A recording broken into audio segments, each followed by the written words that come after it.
Я вас приветствую и поздравляю с тем, что вы организовали эту научную конференцию, в которой собрались эксперты со всего мира.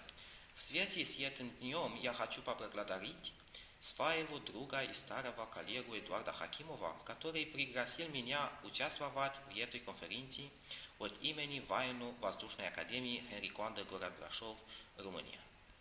Я благодарю вас, что, несмотря на расстояние, сейчас вы рядом со мной. Я не говорю на русском, но как специалист в области межкультурной коммуникации и семиотики не могу не понимать этот язык. Поэтому я вас прошу принять мое приветствие и поздравление на русском языке. It is a great honor to join you and to address you my greetings from Brașov, Romania. I will start my presentation in a technical manner, trying to approach linguistic and cultural fundamentals of polycultural education through the agency of this presentation entitled The Theory of Concept Wholes and its Fundamentals for a Polycultural Education. Even if I come from a country where the polycultural problems are not acute, the lessons learned with regard to Romanian culture are extremely important. At the same time, when the well-known work of Edgar Morin and Marcel Europe appeared, a great Romanian philosopher, Constantin Noica, proposed the interpretation of the European cultural model not based on the Western and Northern Catholic principles, but based on the Eastern European multiple perspective, eminently orthodox. To understand multicultural Europe, we should go back in time to the First Council of Nicaea. At that time, the eastern part of the Europe argued that 1 equals 3, that God means Father, Son, and Holy Spirit, at the same time, within a logic of multiple one, of unitas multiplex. If we understand this logic, a logic of cultural phenomena, the problematic and dilemmatic of polycultural education could be exceeded. In the spirit of this logic of the included third party, we propose for analysis a brand new theory, a cultural one, named the theory of concept wholes. The new model is based on the perception of language, la langue, as a system of concept wholes possible to be filled with signified content, signifié, acquired from cultural experience. The signified part of the sign, liquefied and culturally shaped, transcends the previous perspective of signs seen as solid, plastic or elastic bodies. This communicational meaning of culture, understood as a structure of shapes that redefines the content of signs in communicative cultural patterns, could be associated with the possibility of language fractal modeling. Language, seen as the fourth regnum in Saussure terms, can be understood as a system of wholes, a system of concept wholes, as one of potentialities that intermediates the relationship between the notion and its expression. The concept wholes are culturally predefined. They are linguistic possibilities valued in individual manner through a collective matrix, the culture. Language, in fact, a vivid organism, means a user's engagement through the exploitation of potentialities. A language is not taught, for example, to achieve equivalence between linguistic conventions. The conceptual content differs due to different life experiences, scales of values, the speaker's and listener's perception set. Whatever the structure of dynamic and fluid sum of concept wholes may be, the communication between members of the same linguistic community involves negotiation between different meanings based on a common cultural set of values. Therefore, language in everyday use means both the possibility of balancing the structure of potentialities and the negotiation between strongly connoted individual meanings. In 1967, Abraham Morse identified two general perceptions of words. The word regarded as rigid, based on conventional association with cubic, parallelepipedic or cylindrical structure like pieces of Lego games, able to be infinitely assembled, and the word perceived as elastic, with though consistency, that despite the need of multiple definition are characterized by ease and richness of combinations. This view is, however, unsatisfactory, but as long as the richness of language is reflected beyond the possibilities of combinatorial possibilities of additive and juxtaposable words. In this speech, we propose to enrich the perspective of those who saw the combination between words as combinations of rigid solids, non-deformable or elastic deformable, with the possibility of association of words to a high temperature, term proposed by the mathematician Mandelbrot, the father of fractal geometry, meaning a higher degree of liquefaction. In these conditions, the combination of words is not a combination of plastic or elastic solids, and language can be seen as a structure of concept wholes, culturally shaped, not completely filled with signified content. As long as words' meanings are acquired within the limits of possible semiotic coverage, these limits are culturally predefined into a matrix, and language can be analyzed in terms of fractal geometry.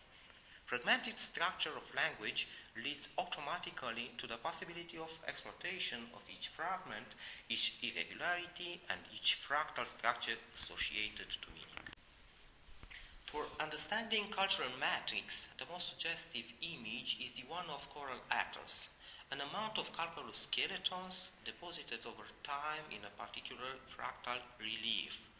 United to each other by calcareous channels, the coral polyps are continuously adapting to the reef culture predefined shape, merging into it after a long journey.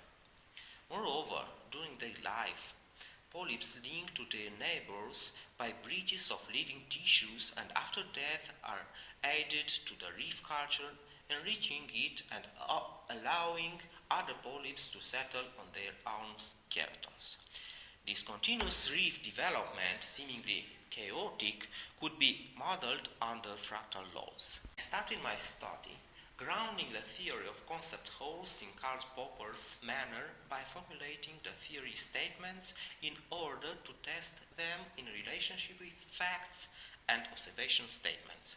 In this respect, I set up a communicative model based on the theory of concept wholes.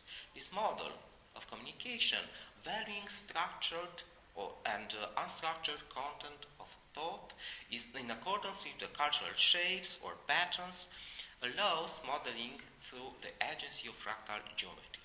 Starting with the ambition to design a theory of concept wholes, I had to shape the steps of design according to Popper's perspective.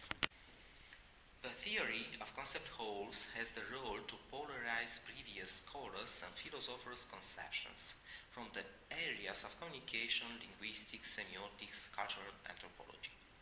The theory of concept wholes can be conceived as a system of statements as follows. 1. Language is a structure of concept wholes. 2. The concept wholes are culturally shaped and transmitted to all the members of linguistic community. 3. In the process of language learning, including the process of learning the creation within language, the wholes of the language are filled with signified content according to language user's experience, his scale of values, or his Weltanschauung. 4. Communication within a linguistic community involves the relation between the same structure of concept wholes, communicative patterns, and the different contents of these structures of wholes, individually connoted. 5. Polycultural and intercultural communication involves the relationship between different structures of wholes and different contents. And 6. Common communicative patterns can be found in different cultures. Therefore, polycultural and intercultural communication can start with the setting of common concept wholes structure. Including the theory within Popper's epistemology is insufficient. My intention was not to study the possibilities of verifying the theoretical statements through observation facts, but to open up a new linguistic paradigm. In an Euclidean meaning, the theory of concept wholes could be verified within Popper's epistemology. But the Euclidean meaning is just a plain and static picture of a dynamic, non-Euclidean whole. The theory of concept wholes is circumscribed to a transdisciplinary theory that holistically establishes a new scale of language and cultural perception, including the poly and intercultural ones. In conclusion, dear professors, I invite you to reflect on the possibility of understanding polycultural education, trying to imagine the other's language and culture not as a sum of cultural contents, but as a structure of concept wholes. In this case, our focus on educational activity will aim to the wholes, including the entire cultural structure, not to the contents. Could we find the necessary openness regarding a particular topic in a particular culture? Yes. Then, there is the possibility of approaching that culture through the agency of concept wholes theory, because the paths towards it are paths of the collective unconsciousness, as Carl Gustav Jung stated. In such a context, we can understand why a language can be taught and learned in chunks and not piece by piece, word by word, trying to translate linguistic contents.